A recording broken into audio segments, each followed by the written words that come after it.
Mediator Pakistan से कहा है कि हम ये मानते हैं कि हम जीत रहे हैं और हम मजबूत हैं। हमारे पास 45,000 ड्रोन और 15,000 मिसाइलें हैं अभी भी, लिहाजा हम जीत रहे हैं। यह बात जैसे ही पाकिस्तान ने सुनी, तुरंत जाकर एज अ मीडिएटर अमेरिका को बता दी है। डोनाल्ड ट्रंप को हर 11 मिनट में पेशाब आ रहा है, उसको अपने सारे गुनाह याद आ रहे हैं। यह एप्स्टीन फाइल वाला बुढ़ा पूरी तरह से और बौखला गया है। समय कम बचा है दोस्तों, मैं ये कह रहा हूं कि आप बस दुआ ईरान के लिए कीजिए, क्योंकि ऐसा नहीं है कि ईरान ने कहा है कि जीत रहा है तो उसका नुकसान नहीं हो रहा। दोनों चीजें अलग अलग हैं, तो दुआ कीजिए। अल्लाह अकबर, अल्लाह अकबर, अल्लाह अकबर। ईरान ने भी आखिरकार 12 घंटे के बाद फाइनली नोटिफिकेशन जारी कर दिया है। जी हां, जिसमें आपको बता दूं, सऊदी अरब, यूएई, बहरैन, इन तमाम गल्फ देशों में ये एक नोटिस जारी किया है। यहां तक कि ईरान का जिगरा देखिए, ईरान ने उन पुलों को हाईलाइट किया है मैप में, जिन पुल को सऊदी अरब, यूएई, बहरैन, इन तमाम इलाकों में ईरान ने उड़ाने की धमकी दे डाली है। मेरे दोस्तों, पूरे पिछले 24 घंटे से तो इजराइल की मीडिया ने टाइमर लगाना शुरू कर दिया है। 8 घंटे बचे हैं इस तरह। और जो इजराइल की मीडिया और एंकर्स हैं बड़े खुश हैं, क्योंकि डोनाल्ड ट्रंप फंस चुका है। बात डोनाल्ड ट्रंप की नाक पे आ गई है। गुलाबी सुअर कुछ भी करने को तैयार है। उसने पूरे सिविलाइजेशन को मिटाने की धमकी दी है। हालांकि उसके इस ट्वीट ने पूरी दुनिया को उसके खिलाफ कर दिया। उधर ईरान के गद्दारों को सजा तगड़ी मिलेगी। ईरान की जुडिशरी ने कहा है कि जिन्होंने गद्दारी की है उनके खिलाफ जल्द से जल्द सख्त कार्रवाई की जाए, सजा जल्दी जल्दी दी जाए। इजराइल ने फिर से कहा है कि ईरान की मिसाइलों की सबसे बड़ी जो प्रोडक्शन थी, हमने वहां पर हमला किया है और बड़ा हमला किया है। हजरात, आइए ईरान का जो ब्रिज उड़ाया है उसका एक्सक्लूसिव वीडियो आपको दिखाता हूं।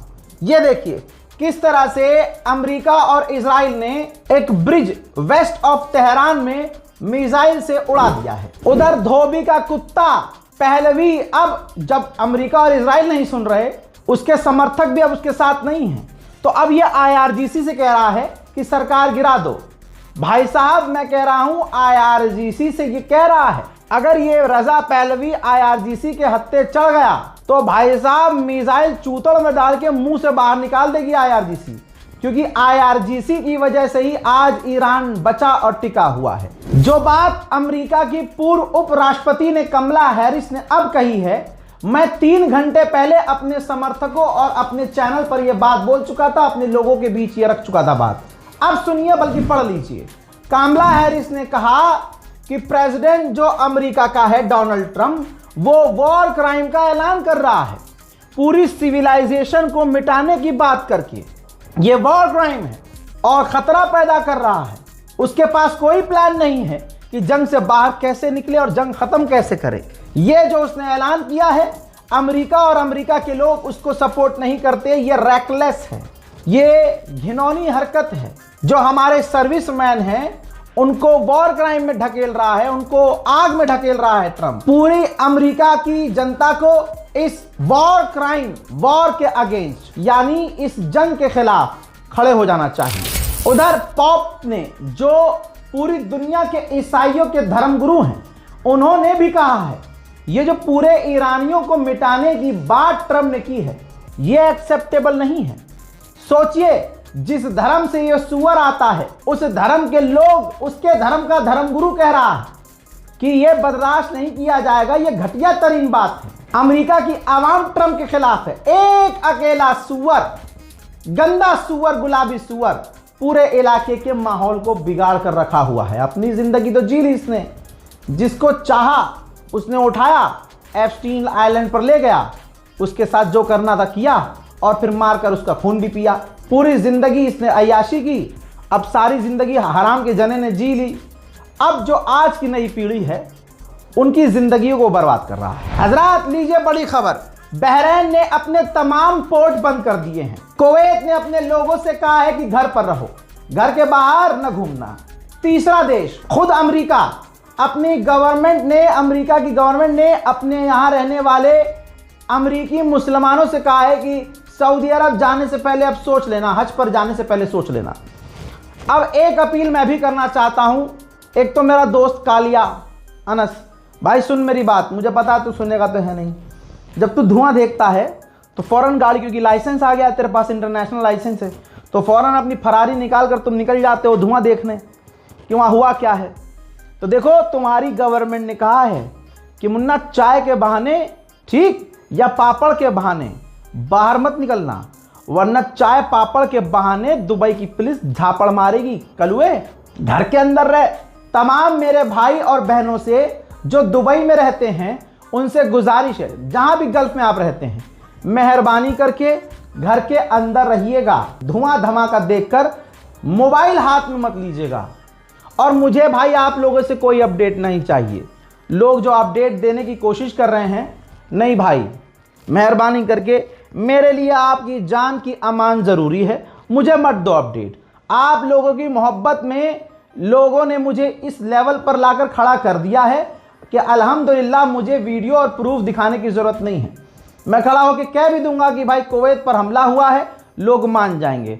प्लीज़ मुझे वीडियो और फोटो मत भेजिएगा। उधर मेडागास्कर ने, जो अलग मुल्क है, मेडागास्कर ने एमरजेंसी, नेशनल वाइड एमरजेंसी घोषित कर दी है, क्योंकि वहां तेल खत्म, गैस खत्म, डीजल खत्म, ईंधन खत्म। मेरे दोस्तों, अमेरिका ईरान पर परमाणु इस्तेमाल कर सकता है, ऐसा तमाम देश मान रहे हैं। आप सोचिए वो किस देश का कैसा घटिया तरीन प्रधानमंत्री होगा जो किसी देश के सुप्रीम लीडर के मारे जाने पर खामोश रहा, फिर उसी देश से भीख मांगता रहा, तेल दे दो, तेल दे दो, हाँ। अब सोचिए, खामनाई के मरने पर कुछ नहीं बोला, यहां तक कि हैवानियत और राक्षसपन इतना कि अब जहां सारी दुनिया कह रही है कि भाई ये अमेरिका खुद कह रहा है, अमेरिकी ऑफिशियल खुद कह रहे हैं, अमेरिका के पूर्व राष्ट्रपति खुद कह रहे हैं, पूर्व उपराष्ट्रपति खुद कह रहे हैं, जर्मनी, फ्रांस, ब्रिटेन, कनाडा सब कह रहे हैं कि ये जो पूरी सिविलाइजेशन को मिटाने की बात की है ट्रंप ने, ये बर्दाश्त नहीं है। लेकिन अगला आदमी कितना डरा हुआ है, कितना डरा हुआ है, कितना डरा हुआ है कि वो इस पर भी नहीं बोला। बोला तो कौन बोला? कसम से, अगर राहुल गांधी पप्पू है तो पूरी दुनिया को पप्पू होना चाहिए। ये देखिए, कम से कम गप्पू होने से अच्छा पप्पू हो जाए आदमी, कम से कम इंसानियत। ये कोई मुसलमानों का समर्थक थोड़ी है राहुल गांधी, यहां हिंदू मुसलमान थोड़ी हो रही है, यहां इंसानियत की बात आई, राहुल गांधी बोल गए। राहुल गांधी ने कहा कि जंग एक ट्रैजिक है, ये सच्चाई है। कोई भी जबान, कोई भी एक्शन जो जंग को इस लेवल पर ले जा रही है कि सिविलाइजेशन को खत्म करने की बात की जा रही है, उस मॉडर्न वर्ल्ड में कबूल नहीं किया जा सकता, बर्दाश्त नहीं किया जा सकता। The use of nuclear weapon can never be justified under any circumstances. परमाणु बम का इस्तेमाल किसी भी हालत में आज के इस दौर में एक्सेप्ट नहीं किया जाएगा। जो ईरान की एम्बेसीज हैं वर्ल्ड वाइड, वो डोनाल्ड ट्रंप की चड्डी उतार कर उसके लाल कर रही है। ये देखिए, तुर्की के अंदर ईरान की एम्बेसी ने लिखा, जो सिविलाइजेशन को मिटाने का ट्वीट किया था इसने, गुलाबी सुअर ने, मेरे दोस्तों, ईरान ने लिखा कि अलेक्जेंडर ने पर्शिया को बर्न किया, जलाया, मंगोलों ने बर्बाद किया। हिस्ट्री ने हमारा परीक्षा लिया हमेशा। और आज एक साइकोपैथ कह रहा है हमारे बारे में उल्टा सीधा। आज भी ईरान यही है, मिटाने वाले आए और गए, और साइकोपैथ आकर कुछ बोल रहा है तो उससे कोई फर्क नहीं पड़ता। हजरात मोहतरम, फिलहाल के इस रिपोर्ट में इतना ही। इस रिपोर्ट को शेयर कीजिए, मुझे पता है तुम सो रहे हो, लेकिन ये अपडेट लाइव दे रहा हूं। आप जब दिल करे तब देखिएगा, जो मिस करेगा